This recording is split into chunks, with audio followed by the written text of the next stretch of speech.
إن الحمد لله نحمده ونستعينه ونستغفره ونعوذ بالله من شرور أنفسنا ومن سيئات أعمالنا من يهده الله فلا مضل له ومن يضلل فلا هادي له وأشهد أن لا إله إلا الله وحده لا شريك له وأشهد أن محمدا عبده ورسوله يا أيها الناس اتقوا ربكم الذي خلقكم من نفس واحدة وخلق منها زوجها وبث منهما رجالا كثيرا ونساء واتقوا الله الذي تساءلون به والأرحام إن الله كان عليكم رقيبا يا أيها الذين آمنوا اتقوا الله حق تقاته ولا تموتن إلا وأنتم مسلمون يا أيها الذين آمنوا اتقوا الله وقولوا قولا سديدا يصلح لكم أعمالكم ويغفر لكم ذنوبكم ومن يطع الله ورسوله فقد فاز فوزا عظيما أما بعد فإن أصدق الحديث كتاب الله وخير الهدي هدي محمد صلى الله عليه وسلم وشر الأمور محدثاتها وكل محدثة بدعة وكل بدعة ضلالة وكل ضلالة في النار أيها الناس اتقوا الله واعلموا أن الله عز وجل سيجمعكم ليوم القيامة ويحشر الناس جميعا حتى الوحوش يحشرون يوم القيامة وستسألون عما كنتم تعملون সম্মানিত মুসলিয়ান کرام আমি আমার নিজেকে আপনাদেরকে আল্লাহর তাকওয়া অবলম্বন অনুরোধ জানাচ্ছি। যেই তাকওয়া অবলম্বন করলে আল্লাহর জান্নাতে যেতে পারবো, যেই তাকওয়া অবলম্বন করলে জাহান্নাম থেকে বাঁচতে পারবো, যেই তাকওয়া অবলম্বন করলে দুনিয়ার বুকে আল্লাহ তাআলা আমাদেরকে বিপদ আপদ থেকে উদ্ধার করবেন, আমাদেরকে আমাদের চিন্তার বাইরে আল্লাহ রিজিকের ব্যবস্থা করবেন। এজন্য সবার আগে আমাদের চিন্তা করা দরকার কিভাবে তাকওয়ার অধিকারী হওয়া যায়।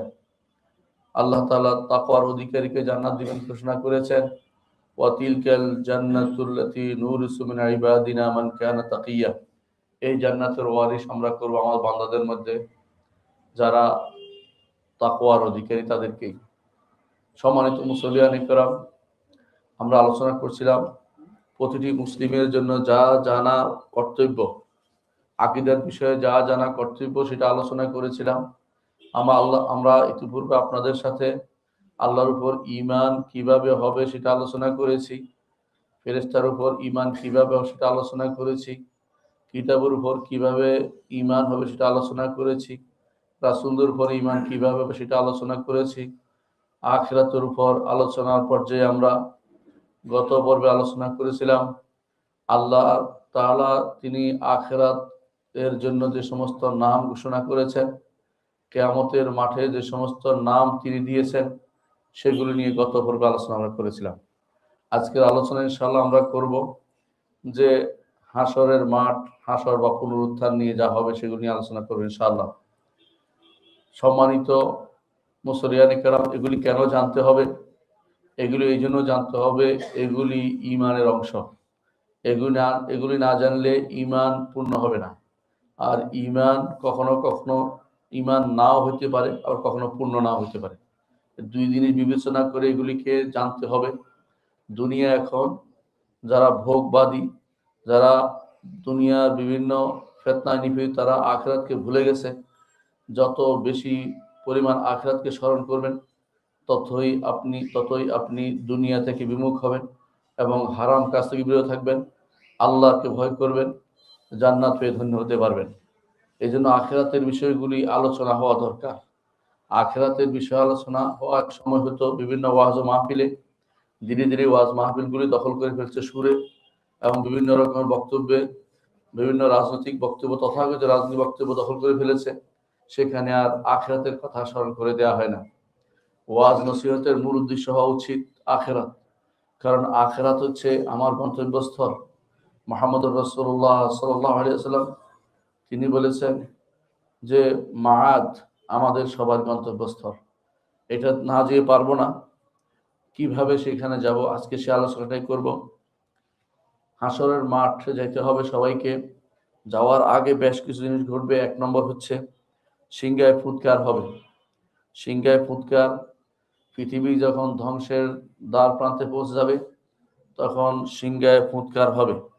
সেই সিংহায় ফুৎকারে সবাই ধ্বংস হয়ে যাবে। এই সিংহায় ফুৎকার সম্পর্কে আল্লাহ তাআলা বলছেন, কুল্লু মান আলাইহা ফান ওয়া ইয়াবকা ওয়াজহু রাব্বিকা যুল জালাল ওয়াল ইকরাম। যদি সবই ধ্বংস হবে জগতের মধ্যে, আলাইহা অর্থ হলো জমিনের উপরে যা আছে সব ধ্বংস হবে। ওয়া ইয়াবকা ওয়াজহু রাব্বিকা যুল জালাল ওয়াল ইকরাম, আমার রবের চেহারা এবং তিনি সত্তা উভয়টাই বাকি থাকবে। এবং আমার রবের জন্য চেহারা পাওয়ার জন্য যা যা দান করা হবে সবই বাকি থাকবে। দুইটা অর্থই বিশুদ্ধ।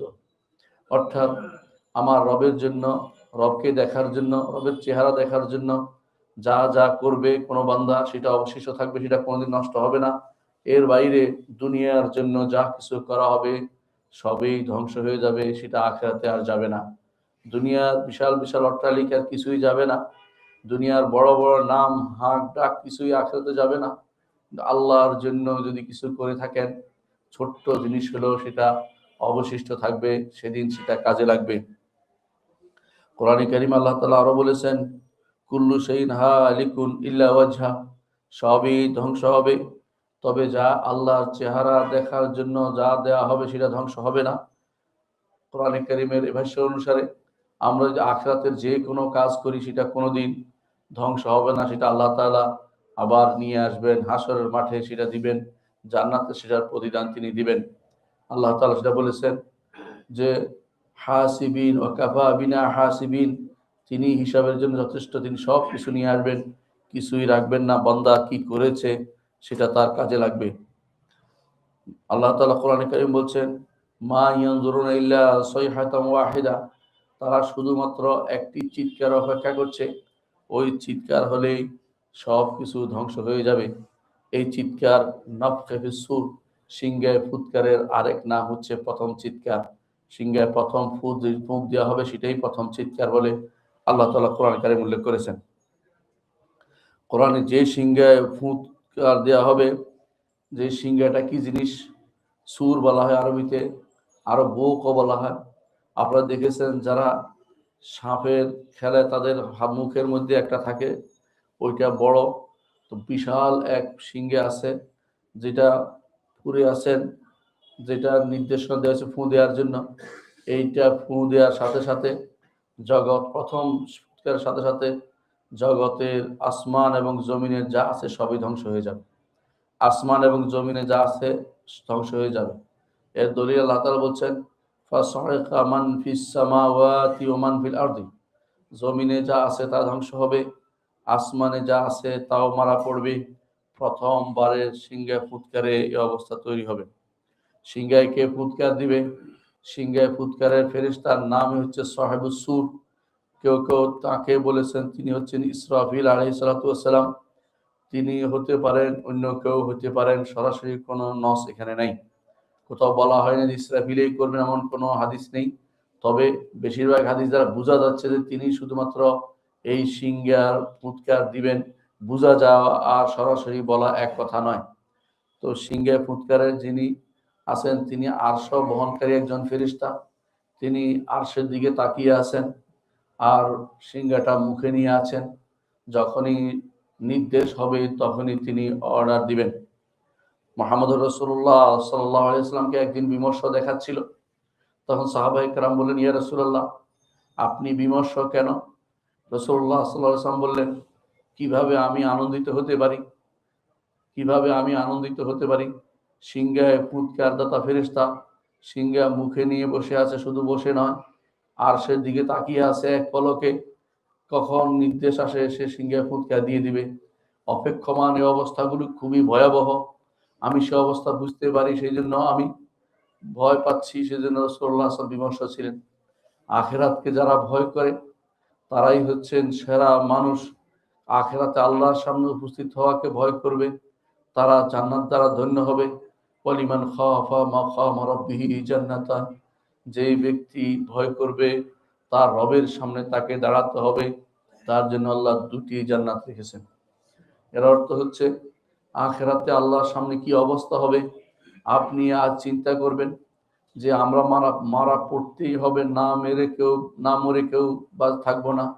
মরার পরে কবরের জীবন থেকে হাসরের মাঠে উঠব, সে উঠার অবস্থা সেখানে কিভাবে দাঁড়াবো, সে সিংহায় ফুৎকারের সাথে সাথে কি হবে সেটা কোরআনে কারিমে আল্লাহ তাআলা উল্লেখ করেছেন। সব কিছু প্রথম সিংহায় ফুৎকারের সাথে সাথে সব কিছু লন্ডভন্ড হয়ে যাবে। জগৎ, পৃথিবী নয় শুধু, যা দৃশ্যমান আছে সব কিছু শেষ হয়ে যাবে। আর আসমানের উপরে যা আছে সবাই মারা পড়বে, আসমান ধ্বংস হবে, জমিন ধ্বংস হবে, মারাত্মক অবস্থা তৈরি হবে। এই অবস্থার কথা স্মরণ করলে প্রতিটি মানুষের অন্তরে আখিরাতের ভয় আসা উচিত। আপনার কি হবে? যে শরীরকে রক্ষণাবেক্ষণের জন্য আজ আমরা মরিয়া হয়ে আছি, ঔষধ খাচ্ছি, ওইটা করছি, সেই শরীর ধ্বংস হবে, সেই শরীর পুরোপুরি নিঃশেষ হয়ে যাবে। সুতরাং আপনি আমি আখিরাতের কথা বেশি বেশি করে স্মরণ করি। কিয়ামত কোন দিন হবে? কিয়ামত হবে শুক্রবার দিন। শুক্রবার দিন রাসূলুল্লাহ সাল্লাল্লাহু আলাইহি ওয়াসাল্লাম বলেছেন, তোমাদের উত্তম দিন হচ্ছে শুক্রবার দিন। এই দিনে আদমকে সৃষ্টি করা হয়েছে, এই দিনে তাকে জান্নাতে প্রবেশ করানো হয়েছে, এই দিনে তাকে জান্নাত থেকে বের করা হয়েছে, আর এই দিনে কিয়ামত অনুষ্ঠিত হবে। এর অর্থ হচ্ছে শুক্রবার দিনে কিয়ামত অনুষ্ঠিত হবে। এটা হচ্ছে প্রথম কিয়ামত, প্রথম ধ্বংসের দিন, প্রথম প্রথম সিংহে ফুৎকার হবে এই শুক্রবারের দিনে। এবং এই সিংহে ফুৎকারের সাথে সাথে কিছুই অবশিষ্ট থাকবে না। এই সিংহে ফুৎকারের কথা আল্লাহ কোরআনে কারীমে উল্লেখ করেছেন বারবার আখিরাতকে স্মরণ করিয়ে দেওয়ার জন্য। কয়বার সিংহে ফুৎকার দেওয়া হবে? কোরআন এবং সুন্নাহ অনুসারে স্পষ্ট হয় যে 2বার দেওয়া হবে। কোন ইমাম বলছেন 3বার। যত বড় ইমামই বলুন না কেন, আমাদের কাছে কোরআন এবং সুন্নাহর বক্তব্য স্পষ্ট। ইবনে তাইমিয়া রাহমাতুল্লাহ আলাইহি 3বারের কথা বলেছেন, কিন্তু বিশুদ্ধ মত হচ্ছে সেটা 2বার হবে। এর প্রমাণ কোরআনে কারীম আল্লাহ তাআলা বলছেন, ওয়া নুফিখা ফিস সূরি ফাসাইকা মান ফিস সামাওয়াতি ওয়া মান ফিল আরদি। যখন সিংহে ফুৎকার দেওয়া হবে, সয়েকা সব মারা পড়বে, আসমানে যারা আছে, জমিনে যারা আছে সব মারা পড়বে। সুম্মা নুফিখা ফি উখরা, তারপর দ্বিতীয়বার ফুঁক দেওয়া হবে, তখন আর কেউ অবশিষ্ট থাকবে না। ফাইজা হুম কিয়ামুন ইয়ানজুরুন, সবাই আল্লাহর সামনে উপস্থিত হয়ে যাবে। সবাই আল্লাহর সামনে উপস্থিত হবে। তাহলে 2বার বোঝা গেল। যদি আরো বেশি হতো তাহলে ওখরা না বলে সানিয়া বলতো, কারণ যেখানে তৃতীয় নাই সেখানে ওখরা বলা হয়। আরবি ভাষার নিয়ম হচ্ছে কোথাও যদি 3 নম্বর না থাকে তো দ্বিতীয়টা বলা হয় না, বলে ওখরা, মানে আরেকটা। প্রথমটা দ্বিতীয়টা বলা, তৃতীয় গণিত হলে তখন সানিয়া সালেসা বলে, আর যদি দ্বিতীয় একটাই হয় তখন বলে ওখরা। কোরআনের নির্দেশনা অনুসারে সিংহে ফুৎকার 2বার হবে, এর জন্য সিংহে ফুৎকার 2বারকেই মেনে নিতে হবে। কোরআনের অন্য আয়াতে আল্লাহ তাআলা বলছেন, ইয়াউমা তারজুফুর রাজিফা, যেদিন প্রকম্পনের জিনিসটি প্রকম্পিত হবে, জগৎ কাঁপতে থাকবে থরথর করে, পৃথিবী সব কাঁপতে থাকবে। তাতবাউহার রাদিফা, তার পিছনে আসবে আরেকটি সিংহে ফুৎকার, সেটা হচ্ছে দ্বিতীয়টি। এই আয়াত থেকেও বোঝা যাচ্ছে যে সিংহে ফুৎকার 2টি হবে। রাসূলুল্লাহ সাল্লাল্লাহু আলাইহি ওয়াসাল্লাম আর হাদিস থেকেও স্পষ্ট হয়, রাসূলুল্লাহ সাল্লাল্লাহু আলাইহি ওয়াসাল্লামকে জিজ্ঞাসা করা হয়েছে, ইয়া রাসূলুল্লাহ, 2 সিংহে ফুৎকারের মধ্যে কতদিন থাকবে? রসুল বলেছেন 40। তাহলে বোঝা গেল সিংহে ফুৎকার 2টি। রসুল 40 বলেছেন, তাহলে বোঝা গেল এই দিন সিংহে ফুৎকার 2টি হবে। এই 40 বছরও বলা হয়নি, দিনও বলা হয়নি, মাসও বলা হয়নি। কেন বলা হয়নি? কারণ সেই সময় সূর্য থাকবে না, হিসাব নিকাশের ব্যবস্থা থাকবে না, শুধু 40 হিসাব করা হবে। এজন্য 40, সেটা কি রকম 40 আমরা জানি না। আবু হুরায়রা রাদিয়াল্লাহু আনহুকে বলা হয়েছে 40 মাস, তিনি বলেন আবাইত। 40 বছর, তিনি বলেন আবাইত, অর্থাৎ আমি মানতে এটা বলছি না, আমি এটা বলছি না, তুমি বলতেছো। আবার তাকে 40 দিন, তিনি বলেন আমি এটাও বলছি না, কারণ তিনি কোনোটাই রাসূল 40 বলেছেন। এই জন্য 40-এর উপরে আমাদের আমাদের ক্ষান্ত হতে হবে, কথা বাড়িয়ে কিছু বলা যাবে না। সিংহায় যখন ফুৎকার দেওয়া হবে তখন সবাই কি মারা পড়বে? কোরআনে কারীম আল্লাহ তাআলার ভাষ্য বোঝা যাচ্ছে, ফাসাইকা মান ফিস সামাওয়াতি ওয়া মান ফিল আরদ, আসমানে যারা আছে, জমিনে যারা আছে, তারা মারা পড়বে। আসমানের উপরে যারা আছে তারা মারা পড়বে না। এবং তারা আসমানের উপরে কারা আছে, আসমানের উপরে যেসব জিনিস আছে তার মধ্যে জান্নাতীরা আছে, হুর আইন আছে, গেলমানরা আছে, এরা কেউ মারা পড়বে না, এরা কেউ মারা পড়বে না। আর আর যাদেরকে আল্লাহ আরো যারা আর যাদেরকে ধ্বংস, যা কিছু ধ্বংস হবে না, যা ধ্বংস হবে না তার মধ্যে আছে কুরসি, লওহ, আরশ, লহে মাহফুজ, আরশ, জান্নাত, জাহান্নাম, এবং ধ্বংস হবে না এগুলি। আর মানুষের মেরুদণ্ডের নিচের হাড়, এটাও ধ্বংস হবে না। এটা দিয়ে আল্লাহ তাআলা আবার মানুষকে তৈরি করবেন। অর্থাৎ সিংহে ফুৎকারের সাথে সাথে সব চলে ধ্বংস হবে, তবে যেগুলো আসমান জমিনের বাইরে সেগুলো ধ্বংস হবে না। আর যেগুলো জমিনের মধ্যে শুধু মানুষের হাড়, যেটাকে বলা মেরুদণ্ডের নিচের হাড়, সেটা অস অস বলে, সেটা ধ্বংস হবে না। সেটা দিয়ে আল্লাহ আবার তৈরি করবেন মানুষদেরকে। হাসরের মাঠে দ্বিতীয় ফুৎকার যখন হবে, হাসরের মাঠে তখন উঠবে, সেই সময়ে একবার মানুষ বেহোশ হবে। সেই বেহোশের সময় কারা, সেই বেহোশের সময় মুহাম্মদ রাসূলুল্লাহ সাল্লাল্লাহু আলাইহি ওয়াসাল্লাম বলেন, আমি প্রথম হাসরের মাঠে বসে আসব, আমি দেখব মুসা আলাইহিস সালাতু ওয়াস সালাম, তিনি আল্লাহর আরশের পা ধরে আছেন। আমি জানি না তিনি কি তিনি কি মারা পড়েছিলেন নাকি তিনি মারা যাননি। তা দুনিয়ার বুকে তিনি যে একবার মারা পড়েছিলেন, সেই মারা পড়ার সেটার বিপরীতে তাকে এই সময় হয়তো জীবিত রাখা হয়েছিল, এটা হতে পারে। অথবা তিনি আমার আগে তিনি প্রথম তিনি বসে এসেছিলেন, এ কথা মুহাম্মদ রাসূলুল্লাহ সাল্লাল্লাহু আলাইহি ওয়াসাল্লাম বলেছেন। এর অর্থ হচ্ছে সেখানে মানুষ যে উঠবে, বেহুশ অবস্থা হুঁশে উঠবে তা নয়, অথবা সেখানে আবার তাদেরকে বেহুশ করা হবে। দুইটা অর্থ হতে পারে, কোনটা যে শুদ্ধ আমরা জানি না, কারণ এখানে স্পষ্ট করে নস আমাদের কাছে নেই। তবে হাসরের মাঠে উঠার পরে মুসা আলাইহিস সালাতু ওয়াস সালামকে পাওয়া যাবে আরশের পা ধরে আছেন।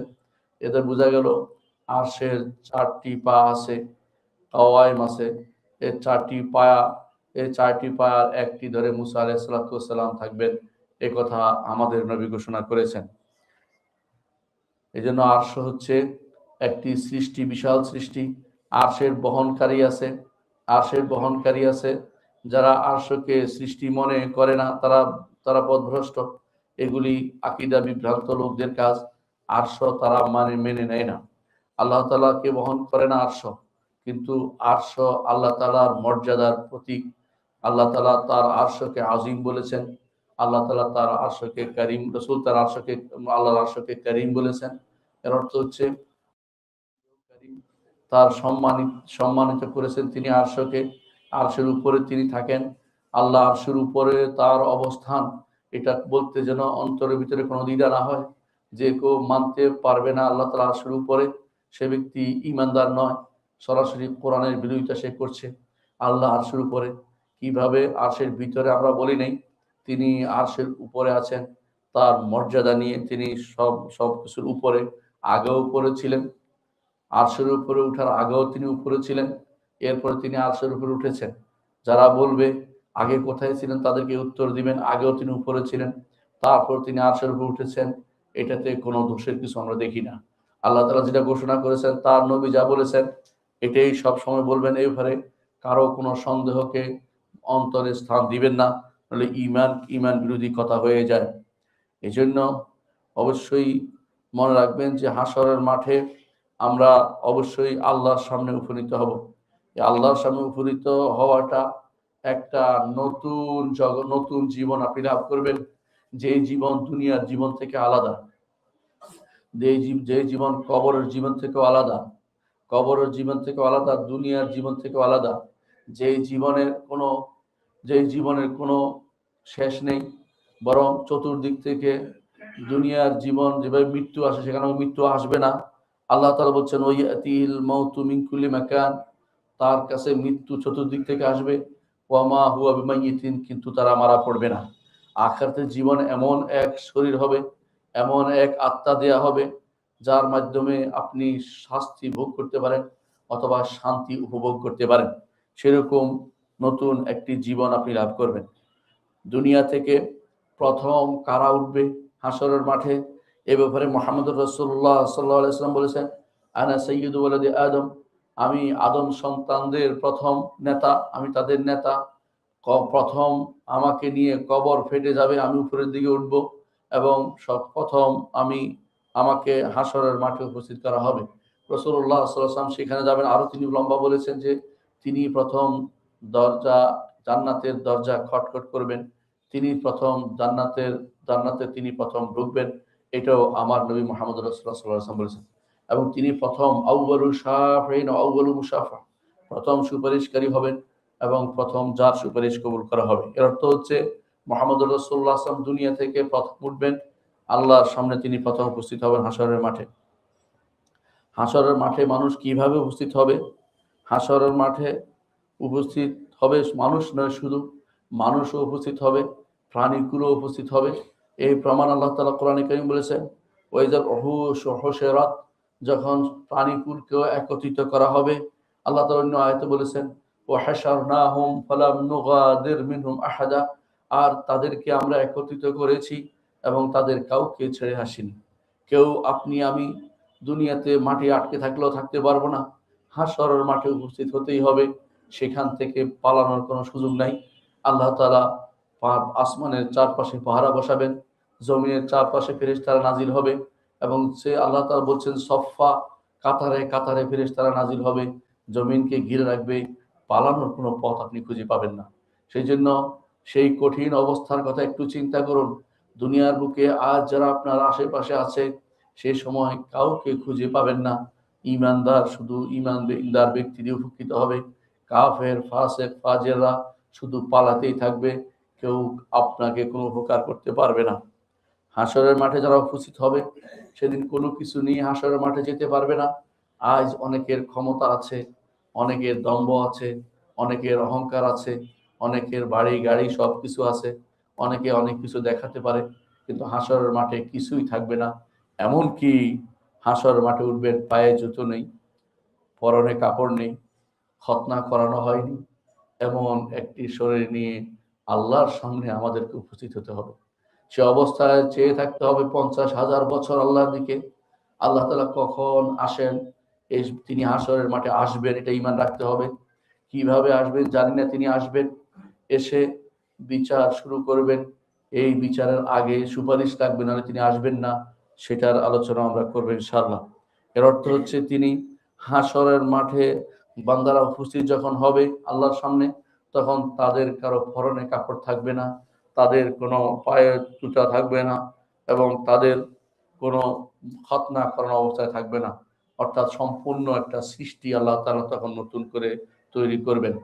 আয়েশা রাদিয়াল্লাহু আনহা এই কথা শোনার পরে বললেন, ইয়া রাসূলুল্লাহ, নারী পুরুষ একে অপরের দিকে তাকাবে।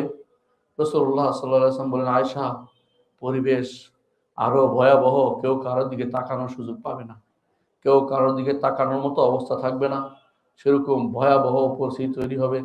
চিন্তা করবে না, সবাই শুধু রব্বুল আলামিনের কাছে তো ফরিয়াদ করতে থাকবে, সাল্লিম সাল্লিম, আল্লাহ নিরাপত্তা দিন, নিরাপত্তা দিন, বাঁচার চিন্তা করবে। প্রত্যেকে সেদিন অবস্থা থাকবে। এই হাসরের মাঠের অবস্থাকে আমাদের স্মরণ করা উচিত, যে অবস্থা থাকবে সেটা ভয়াবহ, সেটাকে আমাদের স্মরণ করা উচিত। প্রথম যাকে হাসরের মাঠে কাপড় পরানো হবে তিনি হচ্ছেন ইব্রাহিম আলাইহিস সালাতু ওয়াস সালাম। কারণ তাকে যখন নমরুদ তার আগুনে নিক্ষেপ করেছিল, তখন তাকে কাপড় শূন্য করা হয়েছিল।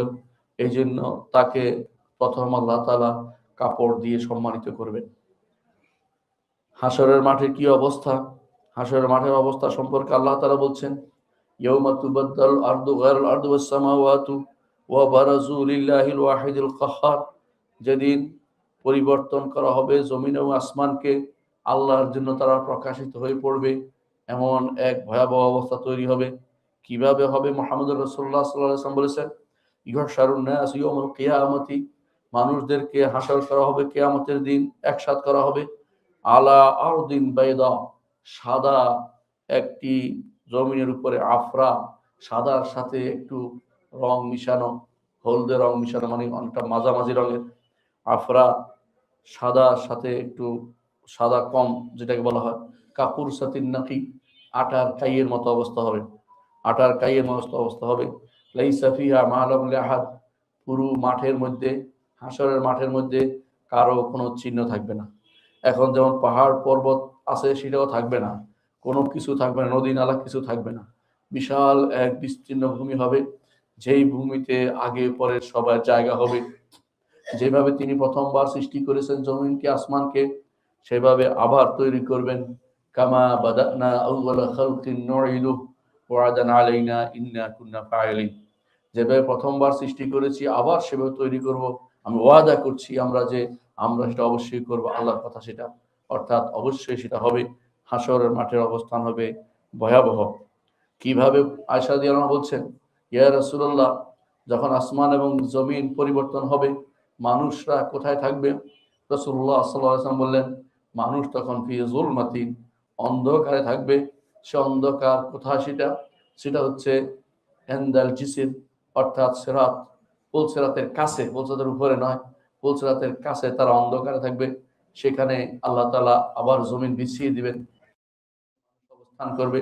এই জমিনে যে অবস্থা হবে সেটা হচ্ছে মানুষ ডুবতে থাকবে, তার ঘামে ডুবতে থাকবে, সূর্য মাথার উপর থাকবে আর ঘামে ডুবতে থাকবে। কেউ প্রত্যেকে আমল অনুসারে তার অবস্থা তৈরি হবে, কেউ ডুবু ডুবু অবস্থা হবে, কারো হাঁটু পর্যন্ত হবে, ঘরমাক্ত হতেই থাকবে হতেই থাকবে। এ অবস্থা হাসরের মাঠের অবস্থা বিরাজ করবে। হাসরের মাঠে এই অবস্থাকে যদি কেউ অস্বীকার করে তাহলে সে ব্যক্তি কাফের হবে। কোরআন এবং সুন্নাতে স্পষ্ট দেওয়া হয়েছে হাসরের মাঠে উপস্থিত হতেই হবে। এখন প্রশ্ন হচ্ছে, কেউ কি হাসরের মাঠে যাওয়া অস্বীকার করে? হ্যাঁ, যারা নাস্তিক তারা হাসরের মাঠে যাওয়াকে অস্বীকার করে। অনুরূপভাবে নাস্তিকদের বাচ্চারা, দার্শনিক যারা আছে, দার্শনিক, মুসলিম দার্শনিক নামে পরিচিত, এরাও হাসরের মাঠে যাওয়াকে অস্বীকার করবে। ইমাম গাজালি রহমতুল্লাহ আলাইহি সেই জন্য ইবনে সিনাকে কাফের বলেছিলেন, যেই কারণে, যে সেটা হচ্ছে কারণ তিনি মানুষকে হাসরের মাঠে উপস্থিত হতে হবে এটা অস্বীকার করছেন। তিনি মনে করতেন হাসর শুধু রূহের উপর হবে, অর্থাৎ মানুষ সেখানে উপস্থিত হতে হবে না। এই জন্য ইমাম গাজালি রহমতুল্লাহ আলাইহি তাকে কাফের বলেছিলেন। মোট কথা এটাই, আমরা কাউকে তাকফির করছি না, যারা করছে তাদের ঘোষণা, তাদের কথা জানাচ্ছি শুধুমাত্র। কিন্তু যারা এই হাসরের মাঠের উপস্থিতিকে অস্বীকার করবে অথবা সন্দেহ করবে অথবা তা নিয়ে উচ্চবাচ্য করবে, তা নিয়ে কেউ কথা বলবে, অর্থাৎ কিছু মনে করবে না এটাকে, এটা নিয়ে নিজেরা নিজেদের একটা মত নিয়ে নেবে আলাদা, তারা কাফের। কাফের কোনো সন্দেহ নেই। তাদের জীবনের সমস্ত সবকিছু ধ্বংস হয়ে যাবে, কোনো কিছুই তাদের অবশ্য থাকবে না, তাদের সবকিছু তাদের বাতিল হয়ে যাবে। যে তাদের যা করেছে সব হাবেতা, নষ্ট হয়ে গেছে, এবং যা যা করেছে সব বাতিলে তারা করেছে, ভালো কিছু করেনি। হাসরের মাঠে অবশ্যই উপস্থিত হতে হবে, এটা ঈমান রাখতে হবে আমাদেরকে। হাসরের মাঠে উপস্থিত হতে হবে। হাসরের মাঠে উপস্থিতের কয়েকটি দলিল হচ্ছে, এক নম্বর, আল্লাহ তাআলা আমাদের ঘোষণা করেছেন যে হাসরের মাঠে উপস্থিত হতে হবে, আল্লাহর চেয়ে বড় সত্যবাদী আর কেউ নেই। দ্বিতীয়ত, আসমান এবং জমিন সম্পর্কে আল্লাহ নিজে বলছেন যে মানুষ সৃষ্টির চেয়েও আসমান এবং জমিন সৃষ্টি করা আরো বড় বড় বিষয়। আল্লাহ তাআলা আসমান এবং জমিনকে সৃষ্টি করবেন আবার, সুতরাং মানুষকে তিনি আবার সৃষ্টি করবেন। আবার কোরআনে কারিমে আল্লাহ তাআলা বলেছেন যে এক অবস্থা থেকে আরেক অবস্থায় মানুষকে আল্লাহ নিয়ে যাচ্ছেন। একজন ভালো ছোট ছিল বালক, তাকে বড় করেছেন, বড় করতে করতে আবার ছোট করে একেবারে ধ্বংসের তার প্রান্তে পৌঁছে দেন। সেভাবে আল্লাহ তাআলা আবার মানুষকে আবার জমিন থেকে তৈরি করতে পারবেন, এবারে সন্দেহ করার কোনো কিছু নেই। আবার আল্লাহ তাআলা দুনিয়াতেই অনেককে দেখিয়ে দিয়েছেন কিভাবে তিনি দেখিয়ে দিয়েছেন অনেককে কিভাবে তিনি আখিরাত করবেন, তার কিছু নমুনা দেখিয়ে দিয়েছেন। এই জন্য ইব্রাহিম আলাইহিস সালাতু ওয়াস সালামকে দেখিয়ে দিয়েছেন, যখন তিনি বলছেন রব্বি আরিনি কাইফা তুহিল মাউতা ক্বালা ওয়া লাম তুমিন, আল্লাহ দেখিয়ে দেন কিভাবে আপনি মৃতকে জীবিত করবেন। তখন তিনি উদাহরণ দিয়ে দেখিয়ে দিয়েছিলেন। তখন তিনি তাকে চারটি পাখিকে মেরে পাহাড়ের উপরে চারটি রেখে ডাক দিয়েছিলেন, সবগুলি আবার জীবিত হয়ে তার কাছে ফিরে এসেছিল। সেটা আমরা জানি। আবার যারা 100 বছর, যে ব্যক্তি 100 বছর পর জীবিত হয়েছিল, আসহাবের কাহফের ঘটনাও সেরকম। এরকম বহু ঘটনা আমাদেরকে দেখিয়ে দিয়েছে যে মৃত্যুর পরে আবার পুনরুত্থান হওয়া সম্ভব। অনুরূপভাবে আমরা কোরআনে কারিম আল্লাহ উল্লেখ করেছেন ফানজুর ইলা আথারি রাহমাতিল্লাহ, বৃষ্টি হলে জমিন থেকে আবার উদ্ভিদ উঠে, আল্লাহ তাআলা সেভাবে দেখিয়ে দিন কিভাবে আশার মাঠে মানুষ উঠবে। এটাকে ওই ব্যক্তি শুধুমাত্র না হবে মনে করে যে ব্যক্তি আল্লাহর কুদরত সম্পর্কে জ্ঞানী নয়, আল্লাহর কুদরত সম্পর্কে যার ধারণা নাই, সেই শুধুমাত্র, যার ঈমান কমতি আছে সেই শুধুমাত্র, অথবা ঈমান নাই সেই শুধুমাত্র এটাকে না হওয়ার কথা মনে করে। হাসর মাঠের ভয়াবহতা তীব্র এত বেশি যে হাসর মাঠে মানুষ ভীত সন্ত্রস্ত অবস্থায় উঠবে। আল্লাহ তাআলা কোরআনে কারীম বলেছেন যে ইয়াউমা তারাউনাহা তাযহালু কুল্লু মুরদিআতিন আম্মা আরদাআত ওয়া তাদাউ কুল্লু যাতি হামলিন হামলাহা ওয়া তারান নাসা সুকারা ওয়া মা হুম বিসুকারা ওয়ালাকিন্না আযাবাল্লাহি শাদীদ। যে যেদিন, হে ইয়া আইয়ুহান নাস ইত্তাকু রাব্বাকুম, হে মানুষেরা তোমাদের রবকে ভয় করো। কি জন্য ভয় করবে? ইন্না যালজালাতাস সাআতি শাইউন আযীম, কিয়ামতের কম্পন সেটা অত্যন্ত ভয়াবহ।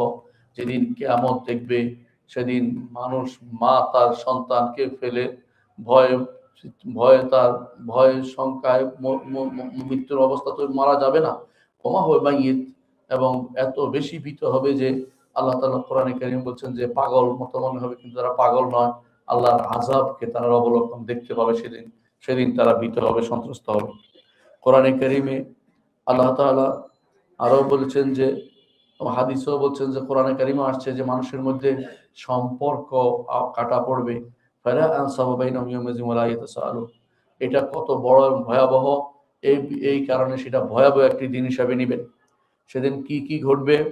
সেদিন আল্লাহ তাআলা জমিনকে মুষ্টির ভিতর রাখবেন, আসমানকে ভাঁজ করে তার হাতের মধ্যে রাখবেন, আসমানকে ভাঁজ করে তার হাতের উপর রাখবেন, আর জমিনকে মুষ্টির ভিতর রাখবেন, এবং বলবেন আনাল মালিক আইনা মুলুকুদ দুনিয়া, আমি রাজা, দুনিয়ার রাজারা কোথায়?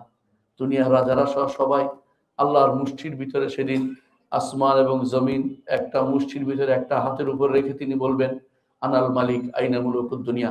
মুহাম্মদুর রাসূলুল্লাহ সাল্লাল্লাহু আলাইহি ওয়াসাল্লাম এই কথাটি এই মিম্বরে খুতবায় দাঁড়িয়ে বলেছিলেন, এবং এমন জোরে বলছিলেন, সাহাবায়ে কেরাম বললেন যে আমাদের ভয় হচ্ছিল যে এই এই খুতবা নিয়ে না রাসূলুল্লাহ সাল্লাল্লাহু আলাইহি ওয়াসাল্লাম নিচে পড়ে যান, এত জোরে তিনি সেটাকে ভয়ের কথা বলছেন আমাদেরকে, যে হাসরের মাঠে আল্লাহ তাআলা সে অবস্থা তৈরি করবেন। আল্লাহ তাআলার হাত অনেক বড়, সেটার ভিতরে সমস্ত জমিন, শত জমিন আছে, জমিন বলে যা বোঝায় সবগুলি আল্লাহর মুষ্টির ভিতরে থাকবে। আসমান বলে যা বোঝায় একটাও দেখিনি, সেগুলিও আল্লাহ তাআলার ডান হাতের উপরে ভাঁজ করা থাকবে। ইয়াউমা নাতুইস সামাআ কাতাইয়িস কামা বাদানা আউওয়ালা খালকিন নুঈদু, যেভাবে লেখার জন্য কাগজ একটার উপর রাখা হয় আরেকটা, সেভাবে আসমানগুলোকে তিনি তার হাতের উপর ভাঁজ করে রাখবেন। ভয়াবহ অবস্থা থাকবে। আর জমিন সেদিন চূর্ণ বিচূর্ণ হবে, পাহাড়গুলি জায়গা থেকে স্থানচ্যুত হবে, আর সেদিন সমুদ্র সমূহ বিস্ফোরিত হবে, সমুদ্রে আগুন লেগে যাবে। সেদিন আসমান, আকাশ যেটা আছে সেটা সেটা ঘুরতে থাকবে এবং ধ্বংসপ্রাপ্ত হয়ে যাবে, ছিদ্র ছিদ্র হয়ে যাবে, এবং সেটা আর তার বর্তমান অবস্থা থাকবে না। সেদিন সূর্যকে এবং চন্দ্রকে পেঁচিয়ে সেটাকে জাহান্নামে নিক্ষেপ করা হবে, তারকাগুলি খসে পড়বে। এসবই হচ্ছে হাসরের মাঠের অবস্থা।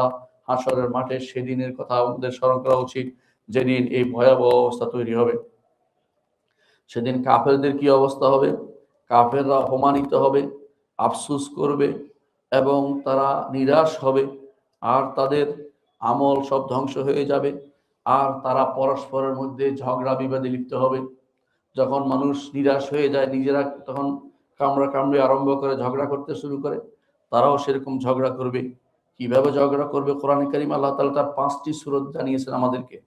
এক নম্বর হচ্ছে, যারা আবাদত করত এবং যাদের আবাদত করত এরা পরস্পর ঝগড়ায় লেগে যাবে, মূর্তি এবং মূর্তি পূজক ঝগড়া লাগবে। আর একটা হচ্ছে অনুসারী এবং পথভ্রষ্ট দলের নেতারা পরস্পর ঝগড়া করবে। অর্থাৎ দার্শনিকদের যারা অনুসারী, দার্শনিকদের সাথে তারা ঝগড়া লিপ্ত হবে, তোমাদের দর্শন শুনে, নবীর কথা না শুনে আমরা ধ্বংসপ্রাপ্ত হয়ে গেছি। কালাম শাস্ত্রবিদদের কথা শুনে কালামীদের পিছনে চলে। আমাদের দেশে যারা কাউসারের অনুসরণ করে চলে, এরা এই পথে অনুসরণ করে চলে, নবীর পথে চলে নাই, রাসূলের পথে চলে নাই, আল্লাহর পথে চলে নাই। এরা পরস্পর, তুমি আমাদেরকে খারাপ পথ দেখিয়েছ, তোমার পথে চলে আমি ধ্বংস হয়েছি। বলবো যে আমার কিছু করার নেই, আমি তো তোমাদেরকে ডাক দিয়ে শুনলে কেন। অনুরূপভাবে সেদিন যারা দুর্বল ছিল এবং নেতা ঘোষক ছিল এরা পরস্পর ঝগড়া করবে যে তুমি আমরা তো ছিলাম ইন্না আতানা সাহাদাতানা কুবারা আনা, আমরা নেতাদের অনুসরণ করেছি, আল্লাহ বলবে সবাই জাহান্নামে যাও। এসব নেতা কথা বলে এখন ওজোর পেশ করার কোনো সুযোগ নেই। আর কাফের এবং তার এই কারিন শয়তান এরা আবার ঝগড়া করে পরস্পর, যে কাফের বলবে কারিন শয়তান তুমি তো আমাকে পথ দিকে এই ভুল পথে নিয়ে গেছো। কারিন বলবে যে আমরা তো আগেই পথভ্রষ্ট ছিলাম, তোমাকেও পথভ্রষ্ট নিয়েছি। আগাইনাকুম ইন্না কুন্না গাওয়িন, আমরা আগে পথভ্রষ্ট ছিলাম, তোমারে পথভ্রষ্ট করে নিয়েছি। কোরআন এবং হাদিসে তোমাদেরকে আমাকে শত্রু বানাতে বলেছিল, শত্রু না বানিয়ে তোমরা আমাকে মিত্র বানিয়েছ, এখন তোমার আমার কিছু বলার নেই। পঞ্চম হচ্ছে মানুষের রূহ এবং শরীরের মধ্যে ঝগড়া শুরু হয়ে যাবে, শরীর এবং রূহের মধ্যে ঝগড়া শুরু হয়ে যাবে। আর ষষ্ঠ হচ্ছে সর্বশেষ হচ্ছে ঝগড়া করবে কাফের এবং সর্বশেষ ঘোষণা দিবে ইবলিস। ইবলিস তখন জাহান্নামে দাঁড়িয়ে বলবে আমার একটি ঘোষণা বাকি আছে, সেটা হচ্ছে আমি তোমাদেরকে ডেকেছিলাম, তোমরা আমাদেরকে সাড়া দিয়েছ, আমিও জাহান্নামে আছি, তোমরাও জাহান্নামে আসো, একা আমি নই, তোমাদেরকে নিয়ে জাহান্নামে আমি যাচ্ছি। এটা সেদিন সে ঘোষণা দিবে। অথচ আমরা এখন ইবলিসকে বন্ধু হিসাবে নিচ্ছি, তার কথাকে গুরুত্ব দিচ্ছি, কোরআন এবং সুন্নাহর কথাকে গুরুত্ব দেই না। এ হচ্ছে কাফেরদের অবস্থা। ইমানদারদের অবস্থা কি হবে? গুনাহগার ইমানদারদের অবস্থা কি হবে? গুনাহগার ইমানদারের মধ্যে আছে যারা জাকাত দিবে না, তাদেরও ভয়াবহ শাস্তি হবে। আপনারা জানেন কি শাস্তি? যারা অহংকারী তাদেরও সেদিন হাসরের মাঠে একটা শাস্তি হবে। এগুলি হাসরের মাঠের শাস্তি, পরবর্তী শাস্তি বলছি না। হাসরের মাঠের শাস্তি, যারা জাকাত দিবে না তাদের সেই সম্পদের সাপ হিসেবে তাকে কামড়াতে থাকবে। আপনারা জানেন আল মুতাকাব্বিরুন, অহংকারীরা সেদিন পিঁপড়ার মতো হয়ে আসবে, পায়ে দেওয়া পিষ্ট হবে। এবং যারা এমন সব গুনাহ করেছে যেগুলির কারণে আল্লাহ তাআলা তাদের সাথে কথা বলবেন না, তাদের সাথে পবিত্র করবেন না, তাদেরকে ভালো কিছু তাদের অবশিষ্ট নাই, তারা হচ্ছে এমন কিছু লোক যারা পায়ের নিচে টাকনুর নিচে কাপড় পরে আছেন, বিশেষ করে যারা প্যান্ট পরেন, যারা লম্বা কাপড় পরেন, যারা পায়ের নিচে টাকনুর নিচে, এটাও, এবং মিথ্যা শপথ করে পণ্য বিক্রিকারী, এদেরও এই ভয়াবহ অবস্থা তৈরি হবে বলে আমার নবী মুহাম্মদ রাসূলুল্লাহ সাল্লাল্লাহু আলাইহি ওয়াসাল্লাম জানিয়েছেন। আর একটি গোষ্ঠী হচ্ছে দুনিয়াতে যারা বেশি নেয়ামত ভোগ করেছেন, দুনিয়াতে তাদের সব নেয়ামত ভোগ করা হয়ে গেছে, আখিরাতে সেখানে অহংকারী ছিলেন, তাদেরও সেখানে শাস্তি হবে। অর্থাৎ তারা মানুষের হক দেন নাই, তাদেরও সেখানে শাস্তি হবে হাসরের মাঠেই। আর যারা দুনিয়াতে গাদ্দারি করেছেন, ইসলাম এবং মুসলিমদের সাথে গাদ্দারি করে কাফেরদের সাথে হাত মিলিয়েছেন, কাফেরদের বক্তব্য প্রতিষ্ঠা করার জন্য পাগল হয়ে গেছেন। কাফেররা সেখানে বলেছে যে সমকামিতা প্রতিষ্ঠা করতে হবে, আপনারা সমকামিতার নাম ভিন্ন দিয়ে এলজিবিটি কিউ নাম দিয়ে দেশে দেশে প্রতিষ্ঠা করেছেন, এই জন্য হাজার হাজার তাদের নীতি আপনার দেশে প্রতিষ্ঠা করছেন। আপনার পিছনে গাদ্দারের চিহ্ন লাগিয়ে দেওয়া হবে, সেখানে একটি চিহ্ন থাকবে, লেখা থাকবে গাদ্দার, যে এ হচ্ছে গাদ্দার। এই গাদ্দারদের চিনে রাখুন আপনারা। এই গাদ্দাররা আজ মুসলিমদের মুসলিমদের ঈমান এবং আমলকে ধ্বংস করার জন্য নেমেছে, এবং তাদের আকীদা ও বিশ্বাসকে ধ্বংস করছে, এবং তাদের সবকিছুকে ইসলামকে ধ্বংস করার জন্য তারা পয়তারা করছে। এদেরকে যারা এই কাজগুলি করবে তাদেরকে চিনে রাখবেন, তাদের বিরুদ্ধে কথা বলবেন, সোচ্চার হবেন। এদেরকে কোনো যারাই কাজ করবে কি করবে না স্পষ্ট জিজ্ঞাসা করে দিবেন, ক্ষমতায় আসলে আপনারা এগুলি করবেন কিনা, যদি করা হয় তাদের বিরুদ্ধে স্পষ্ট দাঁড়াবেন, এবং কারা করবে না করবে আপনাদের দেখার বিষয়, আপনারা খোঁজ নেবেন। আর যারা আছে গলুল করবে, সরকারি সম্পত্তি চুরি করবে, এবং বিভিন্ন জায়গাতে রাষ্ট্র বিভিন্ন দিন বানিয়েছে, গত সরকার আমলে যা হয়েছে সেগুলো আপনারা জানেন। বিভিন্ন মানুষ বিভিন্ন জায়গাতে কোটি কোটি কোটি কোটি টাকা কুড়িয়ে, এত কোটি হিসাবও করতে পারবো না, যা চুরি করে নিয়ে বিভিন্ন দিন বানিয়েছে, সেগুলি তাদের হাসরের মাঠে সেগুলি কাঁধে নিয়ে আসবে, সেগুলি কাঁধে নিয়ে আসবে, এবং বলতে থাকবেন এইগুলি নিয়ে যাও, কেউ নিতে রাজি হবে না, কারণ মানুষের সম্পত্তি, জনসম্পত্তি, জনগণের সম্পত্তি একটু ভোগ করলে বিপদ বেশি। এই জন্য বিনা পয়সায় কেউ যদি কোনো ট্রেনে উঠে থাকেন, সেটা দয়া করে এই টাকা এখনই ফেরত দেন। অনুরূপভাবে এরকম জনগণের কোনো কিছু আপনার কাছে থাকবে, এর অর্থ হচ্ছে আপনি ভয়াবহ বিপদে আছেন। দায়িত্ব কেন নিতেন না আমাদের সালাফরা? কারণ তারা এটাকে ভয় করতেন যে হাসরের মাঠে এইটা না উঠতে হয় আমাকে নিয়ে, এইটার কোনো বিপদ, এই বিপদের চেয়ে বড় বিপদ আর কি হতে পারে? মানুষ সেদিন আল্লাহর রহমতের চিন্তা করবে, আর আপনি তখন এগুলি নিয়ে কাঁধে নিয়ে দাঁড়িয়ে আছেন। আরেক গোষ্ঠী আছে যারা মানুষের জমিন দখল করেছে বিভিন্ন ভাবে, সেদিন 7 তবক জমিন কাঁধে নিয়ে উঠতে থাকবে, উঠতে সে কিরকম উঠবে আমরা জানি না। আরেক শ্রেণী আছে মানুষের কাছে সবলখুরি করেছে, রাসূলুল্লাহ সাল্লাল্লাহু আলাইহি ওয়াসাল্লাম বলেছেন সবলখোরের আগুনের জিহ্বা হবে একটা, আগুনের জিহ্বা বুঝেন, আগুনে জিব্বা হতে হতে সে গলতেছে গলতেছে, আবার আগুনে জিব্বা হইতেছে। হাসরের মাঠে তার সেরকম একটি জিব্বা হবে। আর যে শাসক মানুষকে তার থেকে দূরে রাখে, কাছে রাখতে দেয় না, মানুষের কথা শোনে না, সে তাদের সাথে জান্নাতে যাওয়ার সুযোগ পাবে না। সেদিন আল্লাহ তাআলা জান্নাতে যাবেই না। আল্লাহ তাআলা যদি কোনো ঈমান না থাকে জান্নাত দিতে পারবে না, আর যদি ঈমান থাকে অনেক দেরিতে যাবে। আর হাসরের মাঠে তার অবস্থা হবে ভয়াবহ। যে শাসক মানুষদের কথা শুনে না, মানুষদের অভাব বুঝে না, তাদের জন্য কাজ করে না, রাসূলুল্লাহ সাল্লাল্লাহু আলাইহি ওয়াসাল্লাম বলেছেন আল্লাহ তার সাথে পর্দাবৃত রাখবেন, তাকে দেখতে দিবেন না, তাকে এই মর্যাদা তাকে দিবেন না। আর যে ব্যক্তি হাসরের মাঠে এমন লোকেরা উঠবে তার আছে অত মানুষের কাছে চেয়ে বেড়ায় নিজের জন্য, সেই ব্যক্তি কেউ নিজের জন্য চেয়ে বেড়ায়, তার মুখের মধ্যে সেদিন শুধু কোনো কাপড় কোনো বস্তু থাকবে না, অর্থাৎ সে শুধু হাড্ডি সার দেহ নিয়ে হাসরের মাঠে উপস্থিত হবে, চেহারা নিয়ে হাসরের মাঠে উপস্থিত হবে। আর এই গোষ্ঠী যারা কেবলার দিকে থুতু ফেলেছে, অর্থাৎ আল্লাহ তাআলার যে সমস্ত নিদর্শন আছে এগুলির প্রতি অবজ্ঞা প্রদর্শন করেছে, সেগুলি তার সেদিন হাসরের মাঠে কপালে সেগুলি এসে উপস্থিত হবে। কি কি থুতু ফেলেছিল, কোন কোন জায়গাতে, কারো দিকে বলেন না, অনেকে বলে ওনার এটার প্রতি থুতু ফেলি, ওই থুতু তার কপালে নিয়ে হাসরের মাঠে আসবে। অনুরূপ ভাবে যারা মিথ্যা করে, কোনো মিথ্যা স্বপ্ন মিথ্যা বলে, তারাও সেদিন তাদেরকে সেদিন হাসরের মাঠে শাস্তি দেওয়া হবে। দুটি চুলের মধ্যে গিরা দেওয়ার জন্য চুলের মধ্যে গিরা দিতে সমর্থ হবে না। এইভাবে অবস্থা হবে। এটা হলো গুনাহগার। ইমানদার কিন্তু গুনাহগার তাদের অবস্থা। আর যারা কাফের তাদের অবস্থা কি হবে? এক নম্বর, তারা ভয়াবহ ভীত অবস্থায় থাকবে। দ্বিতীয়, তাদের মধ্যে সেদিন ভয়াবহ ভীতি থেকে তারা মুক্তি হবে। আল্লাহ তাআলা বলছেন ওহুম মিন ফাজাইন ইয়াউমাইযিন আমিনুন। ঈমানদার যদি হয়, মুত্তাকি যদি হয়, তাহলে সে সেদিন এই ভয়াবহ ভীতি থেকে আল্লাহ তাআলা তাকে মুক্ত করবেন, অর্থাৎ সে ভয় থেকে মুক্ত থাকবে। এবং দ্বিতীয়, তাদের মধ্যে একটা গোষ্ঠী হবে যারা আরশের নিচে ছায়া পাবে, এবং তাদের বিস্তারিত বর্ণনা আপনারা জানেন। এদের মধ্যে আরেকটা গোষ্ঠী হবে যারা তারা ভালো অবস্থায় থাকবে, তারা মানুষের প্রয়োজনে দৌড়াতেন। আপনার দরকার নেই, তারপরও মানুষের প্রয়োজনে, মানুষের উপকারার্থে আপনি দৌড়াচ্ছেন, যেভাবে মুহাম্মদুর রাসূলুল্লাহ সাল্লাল্লাহু আলাইহি ওয়াসাল্লাম কাজটি করতেন। আর অনুরূপভাবে যারা মানুষ থেকে ঋণ নিয়ে মানুষের কোনো কিছু সহজ করে দেয়, মানুষের জন্য কঠিন করে না, তারাও হাসরের মাঠে ভালো অবস্থায় থাকবে। এবং যারা ইনসাফপূর্ণ বিচার করে, তারা হাসরের মাঠে ভালো অবস্থায় থাকবে। শহীদরা হাসরের মাঠে ভালো অবস্থায় থাকবে।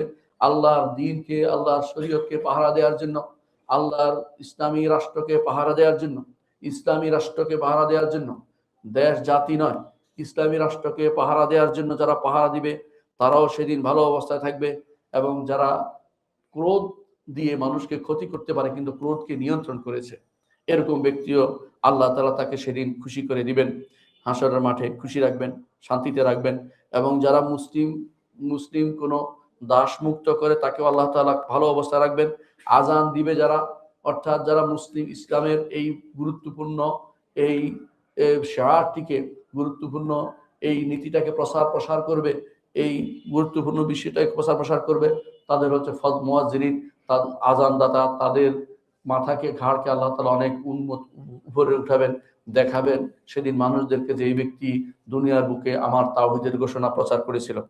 যারা ইসলামে বড় হবে, অর্থাৎ ইসলামের ছোট কাল থেকে ইসলামের উপর বৃদ্ধ হয়েছে, তাদেরকে আল্লাহ সম্মানিত রাখবেন। আর যারা অজু করেছে সুন্দর করে, তাদেরও আল্লাহ তাআলা হাত পায়ে এমন আলো দিবেন যে মুহাম্মদুর রাসূলুল্লাহ সাল্লাল্লাহু আলাইহি ওয়াসাল্লাম তাদেরকে চিনতে পারবেন। এ হচ্ছে হাসরের মাঠে তিনজনের তিনটা অবস্থা আমরা বলেছি। কাফেরদের অবস্থা, গুনাহগার ইমানদার অবস্থা, এবং যারা নেককার মুত্তাকি ইমানদারের অবস্থা কি হবে সেটা বলেছি। সম্মানিত মুসল্লিয়ানে কেরাম, হাসরের মাঠে আর যে কয়েকটা জিনিস হবে সংক্ষেপে বলে দিচ্ছি। এক নম্বর হচ্ছে শাফাআত, বড় শাফাআত হবে। যে মানুষের অবস্থা যখন ভয়াবহ হবে, তখন সবাই মিলে আমরা কার কাছে যাব? আদম আলাইহিস সালাতু ওয়াস সালামের কাছে যাব। তিনি বলবেন আমি এই কাজ করতে পারবো না। তারপর আমরা এক এক করে নূহ আলাইহিস সালাতু ওয়াস সালাম, ইব্রাহিম, মুসা, ঈসা সবার কাছে যাব। কেউ তখন সুপারিশ করতে রাজি হবে না। সেই সময় একমাত্র মুহাম্মদুর রাসূলুল্লাহ সাল্লাল্লাহু আলাইহি ওয়াসাল্লাম তিনি সুপারিশ শুরু করে দিবেন না। তিনি যাবেন আরশের নিচে, সিজদায় পড়ে যাবেন, অনুমতি চাইবেন, অনুমতি দেওয়ার পরে তিনি প্রথম সুপারিশ করবেন।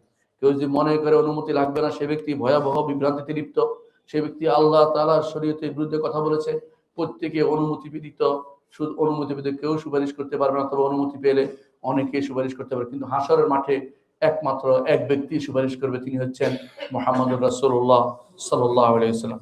হাসরের মাঠে সুপারিশের পরে যখন বিচার কার্য শুরু হয়ে যাবে, তারপরে মুহাম্মদুর রাসূলুল্লাহ সাল্লাল্লাহু আলাইহি ওয়াসাল্লাম আবার তিনি পুলসিরাতের পারে দাঁড়িয়ে থাকবেন।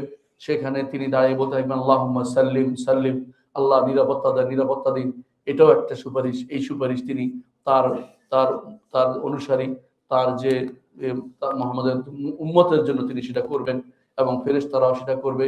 প্রত্যেক নবী ওর পাশে দাঁড়িয়ে, ওপারে দাঁড়িয়ে, পুলসিরাতের ওপারে দাঁড়িয়ে তিনি তারা বলতে থাকবেন যে আল্লাহুম্মা সাল্লিম সাল্লিম, অর্থাৎ প্রত্যেকে তার অনুসারী উম্মতের জন্য তারা দোয়া করতে থাকবে। এই সুপারিশ শুধুমাত্র এই 3 শ্রেণীর জন্য হাদিসে আসছে। একটা হচ্ছে নবীরা এবং মুহাম্মদ সাল্লাল্লাহু আলাইহি ওয়াসাল্লাম, অন্যান্য নবী এবং ফেরেশতারা। এই 3 শ্রেণী শুধুমাত্র সেদিন আপনার জন্য সুপারিশ করবে যদি কোনো আপনি পুলসিরাত পার হইতে, যেন আপনি পুলসিরাত পার হইতে পারেন। এরপরে যখন মানুষ পুলসিরাতের নিচে পড়ে যাবে, তখন বিভিন্ন রকমের ইমানদার হয়েছে পুলসিরাত নিচে পড়ে গেছে কোনো গুনার কারণে, তখন বিভিন্ন রকমের সুপারিশ হবে। তখন আমার নবী আবার সুপারিশ করবেন, রকমের সুপারিশ আমার নবী করবেন। অন্যান্য অনেক সাহাবী, অন্যান্য যারা আছে ইমানদাররা সেখানে তখন সুপারিশ করবেন। তবে শর্ত হচ্ছে এই সুপারিশের যে দুটি জিনিস, একটা হচ্ছে আল্লাহর অনুমতি সবার আগে নেবেন তারা, দ্বিতীয়ত ইমান ছিল তাদের জন্য সুপারিশ হবে, তৃতীয়ত আল্লাহর সন্তুষ্টি, সামান্যতম সন্তুষ্টি, যে ব্যক্তি সুপারিশ যার জন্য সুপারিশ করবেন তার সামান্যতম সন্তুষ্টি তাদের, অর্থাৎ ইমানের একটু দিকে দিকে থাকতে হবে, এবং যিনি পার হয়ে গেছেন তিনি শুধু সুপারিশ করতে পারবেন। এই শর্ত 3টা অবশ্যই আমাদের মনে রাখতে হবে। নয় দুনিয়ার বুকে থেকেই সুপারিশ করে জান্নাতে পার করে দিবে এই আশা আপনাদেরকে যারা দিচ্ছে, বিভ্রান্ত পীরগুলো, এদেরকে বয়কট করে চলুন। হাসরের মাঠে কেউ সুপারিশ করতে পারবে না, কেউ জাহাজ নিয়েও আসবে না। এই আশা থেকে সবাইকে বিরত রাখতে বলুন। কেউ জাহাজ নিয়ে হাসরের মাঠে আসবে না, কেউ বিমান নিয়েও আসবে না। এই জাতীয় কথাগুলি শয়তান আবিষ্কার করেছে, তাদের মাথায় দিয়ে দিয়েছে। পরবর্তী হলো হিসাব এবং জাযা। হাসরের মাঠে হিসাব হবে এবং প্রতিদান দেওয়া হবে। হাসরের মাঠে হিসাব হবে। এই হিসাব একটি গোষ্ঠী তো বিনা হিসাবে জান্নাতে চলে গেছে, আরেকটি গোষ্ঠী হিসাব হবে, তারা হিসাব যদি তার সহজ হয়, অর্থাৎ শুধু প্রশ্ন করে পার করে দেয়, তাহলে আপনি আলহামদুলিল্লাহ বেঁচে গেলেন। আর যদি প্রত্যেকটাকে আলাদা আলাদা প্রশ্ন, প্রত্যেকটা অপরাধকে ধরা হয়, তাহলে জাহান্নামে যাওয়া ছাড়া কারো গত্যন্তর থাকবে না।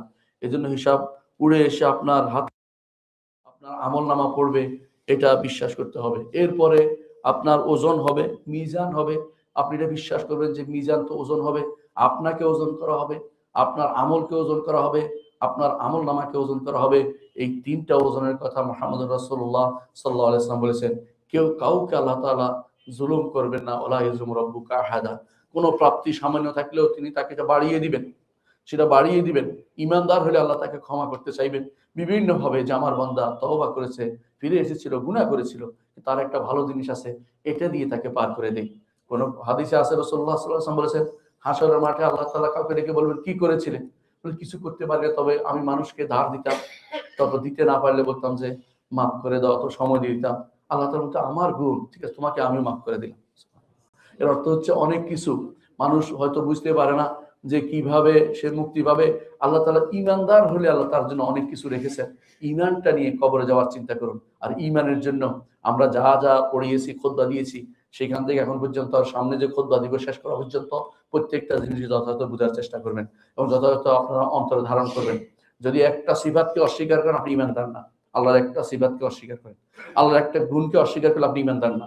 আল্লাহ তাআলা উপরে থাকাকে অস্বীকার করলে আপনি ইমানদার না। আল্লাহ তাআলা আরশের উপর আছে, এটা অস্বীকার করলে আপনি ইমানদার না। আপনি ইমান যদি না নিয়ে যান কবরে, আপনার জন্য কোনো কিছু অপেক্ষা করে নেই, এটা আপনাকে বুঝতে হবে। সর্বশেষ যেটা বলবো, মানুষ হাউদ হাউদ থেকে পান করবেন সেই সময় ইমানদাররা, কিন্তু যারা বেদাত করেছে তারা হাউদ থেকে বিতাড়িত হবে, তারা সেখানে পান করতে পারবে না। এই জন্য কোনো আমল যদি কোনো সন্দেহ থাকে, কেউ আসে দলিল খুঁজে দলিল বের করতেছে, বলে এগুলো আমি করবো না, এর মধ্যে একটি আমলের কথা আপনাকে বলছি। আজকে যেটা নিয়ে বাড়াবাড়ি হবে সেটা কি? আগামী রাত্রে অনেকেই সবে মেরাজ পালন করবে। সবে মেরাজ পালন করার জিনিস কে? আমার নবী কোনোদিন পালন করেন নাই, আপনি কেন করবেন? দ্বিতীয়ত, সবে মেরাজ নির্ধারিতই না, কোন দিন হয়েছে কেউ বলতে পারবে না। কেউ 27শে রজব বসে আছেন আপনি, এই দিনের কোনো সঠিক কোনো সনদে নেই। সুতরাং কি জন্য আপনি সেটা পালন করতে চাচ্ছেন? আমরা অনুরোধ করবো যাদেরকে আল্লাহ ক্ষমতা দিয়েছেন, যে এই দিনের যেন কোনো বার্ষিক ছুটি না থাকে, কারণ এটা বেশি গুরুত্ব দেওয়া হচ্ছে। আর এই গুরুত্ব দেওয়া হচ্ছে বেদাত। যত মানুষ এটাকে গুরুত্ব দিবে সবাই বেদাতে লিপ্ত, কারণ বেদাতের পথে একটি কিছু এগিয়ে দেওয়া বেদাতীদের কাজ। এই জন্য এই বেদাত করা যাবে না। এই রাত্রি অন্য রাত্রির মতোই, কোনো ফজিলত নাই, এই রাত্রি কোনো আবাদত নাই, এই রাত্রি পালনের কোনো কিছু নাই। বেদাতে এই রাত্রির সাথে এই রাত্রি মেরাজ হয়েছে এমন কোনো প্রমাণও নাই।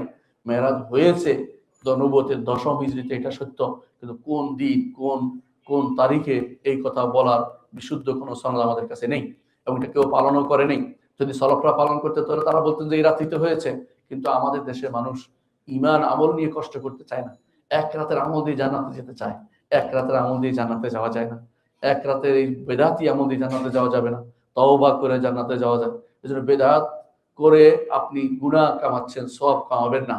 এই রাত্রি যা যা পড়েন সব গুনার কাজ হবে, কিছু পড়লে অতিরিক্ত যা যা পড়েন সব গুনার কাজ হবে।